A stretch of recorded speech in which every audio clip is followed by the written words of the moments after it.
गाड़ी 12 लाख की खरीदो और 9 लाख की बेच दो, या 9 लाख की खरीद के 7 लाख की बेच दो। कैरेमल वाले पॉपकॉर्न खाओ, सिनेमा जाओ, मूवी देखो, जो जो जैसा कहता है वैसा वैसा करते जाओ। बस यही तो है हमारे देश की सबसे लार्जेस्ट पॉपुलेशन का फंडा, द टैक्स पेयर्स। अरे नहीं, माफ करना, the middle class. And believe it और नॉट, हमारी ये द मिडिल क्लास पॉपुलेशन एक बहुत मेजर मेल्ट डाउन फेस करने वाली है। एक ऐसा तूफान जिसका आप भी अंदाजा नहीं लगा सकते। ये रिपोर्ट बताती है कि सिर्फ और सिर्फ एशिया पैसिफिक रीजन ऐसा है जहाँ दुनिया की 60 से 70% मिडिल क्लास पॉपुलेशन पाई जाती है, जिसमें सबसे आगे है चाइना और उनके पीछे है हम यानी इंडिया, जहाँ लगभग 350 मिलियन लोग यानी 35 से 40 करोड़ मिडिल क्लास पॉपुलेशन वास करती है। और आज चाहे मूवीज देख लो, यूट्यूब वीडियोस देख लो या फिर कोई न्यूज चैनल, हर जगह एक ही टॉपिक छाया हुआ है, मिडिल क्लास। ये हमारे देश में सबसे ज्यादा सुनाई देने वाला शब्द है। शायद इसलिए देश में हर कोई अपने आप को मिडिल क्लास की उपाधि देता है। नेता इलेक्शन में इनके लिए सच्चे वादे करते हैं, टीवी में हीरो को आईएएस बना देते हैं और रियल लाइफ में बेचारे को ऐसा दिखाते हैं जैसे उसके पास कुछ है ही नहीं। पर क्या हो अगर मैं कहूँ कि आज हमारे देश में मिडिल क्लास की जो हालत है ना, उसके लिए ना तो सरकार जिम्मेवार है, न बॉलीवुड, न यूट्यूब और न अखबार, बल्कि जिम्मेदार है तो मिडिल क्लास के विचार और उसकी ये गलतियाँ जो उसे एक ऐसे तूफान की तरफ लेकर जा रही हैं, जहाँ से खाने के लिए जीवन में सिर्फ पॉपकॉर्न ही बचेगा और कुछ नहीं। और वो तूफान क्या है और वो कैसे रातों रात आपकी कमाई जमा पूंजी उड़ा सकता है, जानने के लिए बने रहो और अपनी बर्बादी का कारण खुद देखो। जिसमें सबसे पहले आता है मिस्टेक नंबर 1। दीदी ने बोला है करने का तो करने का, नो टैक्सेशन नॉलेज। वैसे तो कहा जाता है इंडिया में ज्यादा टैक्स पे करने वाले लोग नहीं है, पूरी पॉपुलेशन में सिर्फ 1 से 2% लोग इनकम टैक्स भरते हैं। पर जरा ये देखो, ये है इंडिया का लेटेस्ट जीएसटी कलेक्शन। नवंबर 2024 में इंडिया में total 1.82 lakh crore GST collect किया गया है। और सुन के आपको हैरानी होगी कि हर साल इंडिया में लगभग 20 से 25 लाख करोड़ जीएसटी कलेक्शन होता है, जो कहाँ से आता है? आपकी डेली यूज की चीजों से। चपाती से लेकर आटा तक, रोड साइड फूड स्टॉल से लेकर फाइन डाइन रेस्टोरेंट तक, तौलिए वाली चप्पल से लेकर एसी, टीवी, फ्रिज तक, आप हर जगह जीएसटी देते हो। कहने के लिए तो 1-2% पॉपुलेशन ही है, लेकिन आज की डेट में इंडिया का हर एक अमीर, गरीब और एक मिडिल क्लास यानी पूरी 100% पॉपुलेशन किसी न किसी रूप में टैक्स पे कर रही है। पर इनमें से एक इंसान ऐसा है जो देश का राजा बेटा बन के जीता है, जिसको टैक्स की बिल्कुल नॉलेज नहीं है। इसलिए वो सिर्फ एक नहीं बल्कि 2, 4, 5 जितने पॉसिबल टैक्स होते हैं सब देता है, क्योंकि उसका मानना है दीदी ने बोला है करने का तो करने का। इसलिए चाहे गाड़ी बेचने के लॉस पर टैक्स देना हो या पीवीआर में जाके अलग अलग वेराइटी रेंज के पॉपकॉर्न पे अलग अलग टैक्स देना हो, इनके लिए सब जायज है। ये कभी ना कोई सवाल करते हैं ना कोई जवाब देते हैं, बस अपनी नौकरी करते हैं, पैसा कमाते हैं और उस पैसे में आधा हिस्सा सरकार को दे देते हैं। हमारे मिडिल क्लास पॉपुलेशन को नहीं जानना कि टैक्स स्लैब में क्यों चेंजेस हुए हैं, उसे नहीं जानना कि वो अपनी सैलरी में से टीडीएस डिडक्शन क्लेम कर सकता है। मिडिल क्लास को नहीं जानना कि गाड़ी के लॉस पे 18% टैक्स देना है या प्रॉफिट पे या फिर एक्चुअल कार की वैल्यू पे। उसे नहीं जानना कि आखिर कैरेमल पॉपकॉर्न पे 18% जीएसटी क्यों चार्ज हो रहा है। और इसलिए जाने अनजाने में वो आज इस देश का लार्जेस्ट जीएसटी टैक्स कंट्रीब्यूटर है। अब मिडिल क्लास लोगों के पास इतनी समझ नहीं है कि जो 25,000 या 50,000 का टैक्स हम सरकार को देते हैं, उसमें से लीगली हम 12 से 15,000 का डिडक्शन क्लेम करके बेनिफिट ले सकते हैं। लेकिन नहीं, हमें तो मतलब है एंजॉयमेंट और फैमिली की खुशियों से। सही मायने में बोलूँ तो करंट खुशियों से भले ही फ्यूचर की वाट क्यों न लग जाए। और फ्यूचर की वाट इसलिए क्योंकि हम मिडिल क्लास लोगों को बचपन से एक रोग लगा दिया जाता है। मिस्टेक नंबर 2, सबसे बड़ा रोग, क्या कहेंगे लोग, इम्पल्स बाइंग। अब हम मिडिल क्लास लोगों की दिक्कत ये है कि हम बड़ी जल्दी किसी भी चीज के लिए इन्फ्लुएंस हो जाते हैं, फिर चाहे वो एजुकेशन हो, कोई नई जॉब या फिर ट्रेवल डेस्टिनेशन। हम अक्सर वही करना पसंद करते हैं जो बाकी लोग कर रहे होते हैं, क्योंकि हम दिमाग से तो रिच होते हैं और जेब से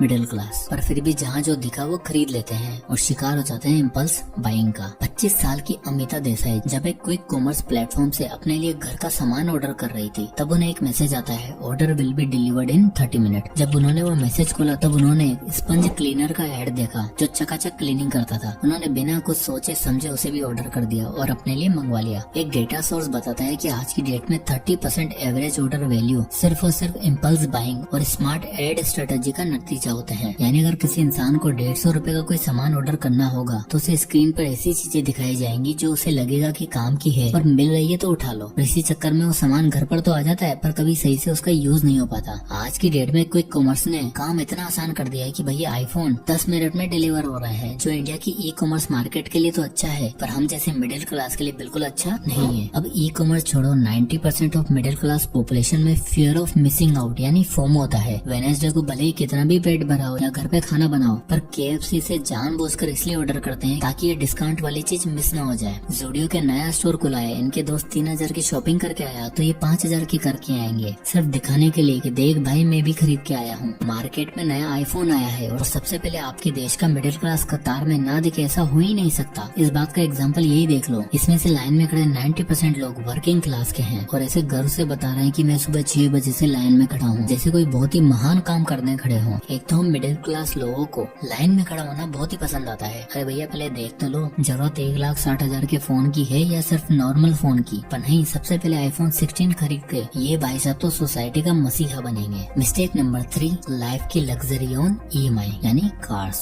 इंडिया में अगर आपको अपना क्लास दिखाना है और लाइफ में अपग्रेड चाहिए तो आपकी लाइफ की लग्जरी बनती है आपकी कार, वो भी ब्रांड न्यू कार। हम मिडिल क्लास लोग अपनी लाइफ में कुछ माइलस्टोन बनाते हैं, पहले नौकरी का माइलस्टोन, फिर अपनी मोटर बाइक और फिर सबसे बड़ा माइलस्टोन आता है गाड़ी का। वेल उससे ही बड़ा एक माइलस्टोन है जो आगे डिस्कस करेंगे, बट उससे पहले 2023 की डेलोइट का ये सर्वे बताता है कि इंडिया में मोस्टली लोग गाड़ी खरीदते समय गाड़ी की कॉस्ट के ऊपर अपना लग्जरी एक्सपीरियंस देखते हैं, इसलिए 47% लोग 10 से 25 लाख तक की गाड़ी खरीदना पसंद करते हैं। अब सोचने वाली बात यह है कि एक इंसान जिसकी नेटवर्थ करोड़ों में होगी वो 25 लाख की गाड़ी तो खरीद भी ले, बट उनकी संख्या है कितनी इंडिया में, और गरीब इंसान इतने खर्चे करने के बारे में सोच नहीं सकता। तो बचा कौन? मिडिल क्लास, यानी 47% लोग वो हैं जिनकी मंथली इनकम 30 से 80 हजार है और ये निकल रहे हैं 25 लाख की गाड़ी खरीदने। क्यों? क्योंकि आजकल सारा काम आसान बना दिया है ना EMI ने। आज की डेट में गाड़ी चाहे 10 लाख की हो या 20 लाख की या फिर 50 लाख की, आपको सब में EMI ऑप्शन तो मिल ही जाता है। अब एक मिडिल क्लास इंसान को लगता है कि ये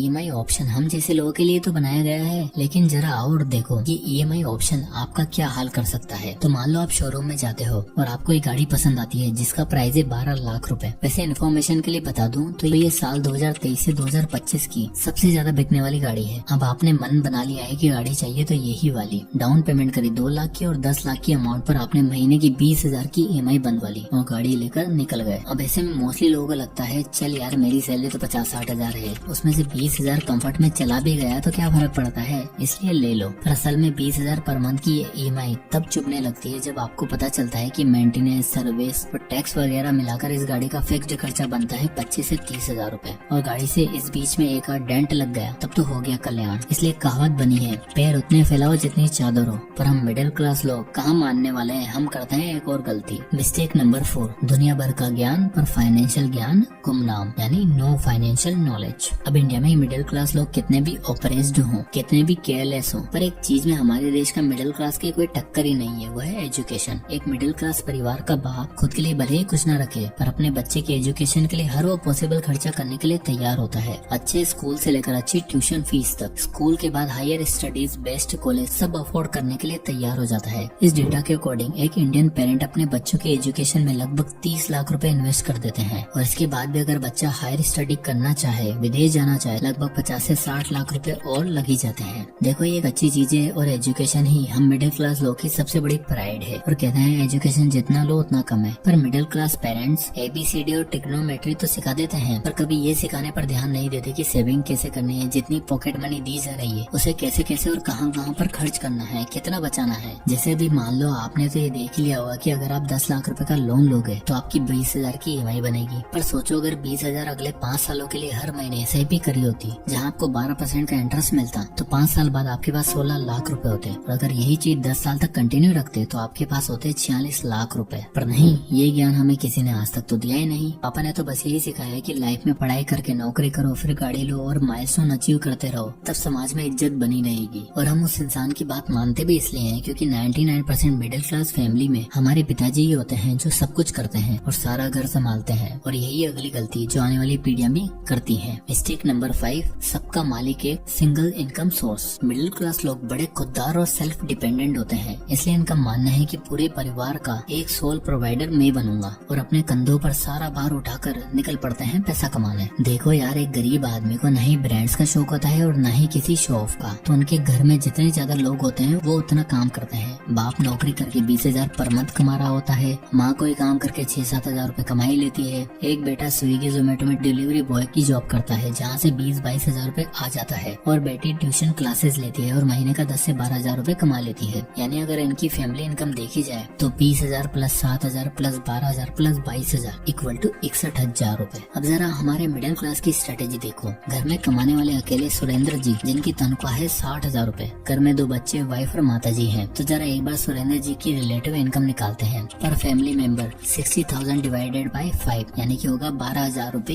ईच। और इसी 60,000 में खाना पीना, रेंट, बिजली, पानी, एंटरटेनमेंट, स्कूल फीस, EMI सब खर्चे हटा दो तो सुरेंद्र जी एक्चुअल में महीने का बस 10 से 12,000 रूपए ही कमा पाते हैं। यही सबसे बड़ी प्रॉब्लम है हम मिडिल क्लास लोगों में। हमें समाज की इतनी चिंता होती है कि हम अपने घर के किसी और सदस्य को कोई काम करने के लिए कहते ही नहीं है। सारा बार सारी फरमाइशें अकेले ही पूरी करते हैं, जबकि थोड़ी स्किल सीख कर और नॉलेज की मदद से घर के बाकी लोग भी कितनी इनकम जनरेट कर सकते हैं, जिसको आप एसेट बिल्ड करने में यूज कर सकते हो। पर नहीं, ऐसा नहीं कि उन्हें घर से बाहर जाके काम करना पड़ेगा। आजकल ऑनलाइन ही इतने सोर्सेज हैं कि घर बैठे भी काम हो सकता है, बट हम सब अकेले करेंगे और इन्वेस्टमेंट वगैरह नहीं करेंगे, क्योंकि पहली बात तो पैसा बचेगा नहीं, और अगर बचा तो उसे बैंक में डालकर लॉक कर देंगे। मिस्टेक नंबर 6, रिटायरमेंट मतलब घर, बंगला और कर्जा, द होम लोन। एक आम इंसान का रिटायरमेंट का क्या ड्रीम होता है? एक फिक्स्ड इनकम सोर्सेज, ढेर सारे इन्वेस्टमेंट, अच्छी खासी नेटवर्क और बड़ा घर जिसमें वो अपने परिवार को सभी ऐशो आराम दे पाए। पर एक मिडिल क्लास का कोई ड्रीम ही नहीं होता, क्योंकि रिटायरमेंट का कोई प्लानिंग ही नहीं है। इनका ड्रीम होता है एक अच्छी डिग्री, अच्छा पैसा, EMI पर घर और EMI भरने के लिए एक अच्छी नौकरी, और जब तक लोन चलेगा तब तक नौकरी चलेगी। मिडिल क्लास लोगों की माइलस्टोन की लिस्ट में घर सबसे एंड और सबसे टॉप प्रायोरिटी होती है। इसके लिए पहले मिडिल क्लास लोग 10-12 साल मेहनत करके डाउन पेमेंट का पैसा इकट्ठा करते हैं और 80-85 लाख की प्रॉपर्टी पर 20 लाख के डाउन पेमेंट करके 60 लाख की EMI बनवा लेते हैं। तो आप यहाँ देख ही सकते हो 60 लाख के होम लोन पे आपको कितना मंथली EMI देना पड़ेगा, 53,000 रूपए, और मेंटेनेंस, बिजली, पानी वगैरह सब मिलाकर होता है लगभग 60,000 रूपए। अब जरा लॉजिकली सोचें तो 60,000 पर मंथ देने के लिए आपकी इनकम कम से कम 1 से 1.5 लाख तो होनी ही चाहिए, और उस लेवल तक पहुँचने के लिए एक मिडिल क्लास आदमी को कम से कम 8 से 10 साल नौकरी के देने पड़ते हैं। और क्योंकि बिना किसी इन्वेस्टमेंट और सेविंग बैकअप के ये होम लोन लेते हैं, तो इन्हें अगले 20 से 25 साल और काम करना पड़ता है। यानी टेक्निकली देखा जाए तो एक मिडिल क्लास आदमी कभी रिटायर हो ही नहीं पाता, और धीरे धीरे एक ऐसे तूफान में खो जाता है जहाँ वो कभी बाहर आ ही नहीं सकता। तो आप इस तूफान में ना फंसो और एक गलतियाँ ना करो, इसलिए अगले 2 मिनट बहुत ध्यान से देखना, क्योंकि अब आते हैं इनके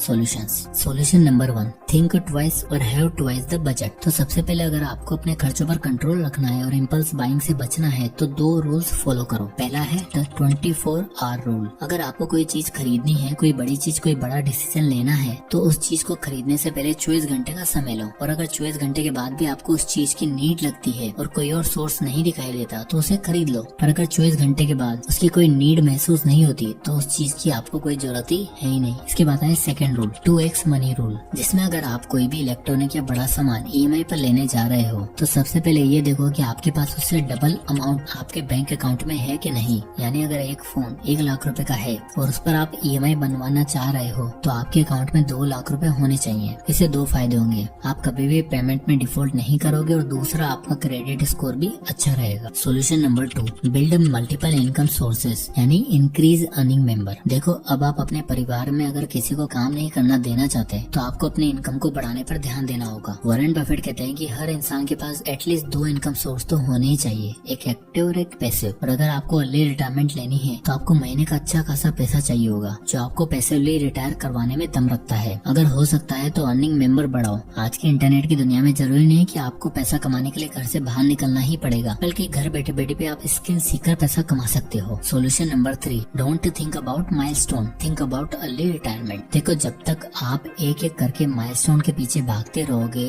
तो उस नेवर एंडिंग लूप में फंसे रह जाओगे, और हो सकता है आपका वो माइलस्टोन तो अचीव हो जाए लेकिन आने वाली फ्यूचर जनरेशन के लिए फूटी कोड़ी ना बचे। इसलिए लाइफ की पहली प्रायोरिटी रखो रिटायरमेंट, और वो रिटायरमेंट आपको मिल सकता है इन्वेस्टिंग से। 50,000 की घर की EMI और 20,000 की गाड़ी की EMI भरने से अच्छा है उस अमाउंट का इंडेक्स फंड में इन्वेस्ट करो, जहां आपको ऑन एवरेज 12 से 15% का रिटर्न मिल सकता है, और बावजूद इन्फ्लेशन के मात्र 10-12 सालों में आपका रिटायरमेंट अमाउंट भी इकट्ठा हो सकता है। तो टैक्सेशन की सही जानकारी लो, जहां पैसा बच सके बचाओ, इन्वेस्टिंग से खुद का फ्यूचर भी सिक्योर करो और अपने आने वाली जनरेशन का भी। और अगर अभी भी समझ नहीं आया है तो भैया पॉपकॉर्न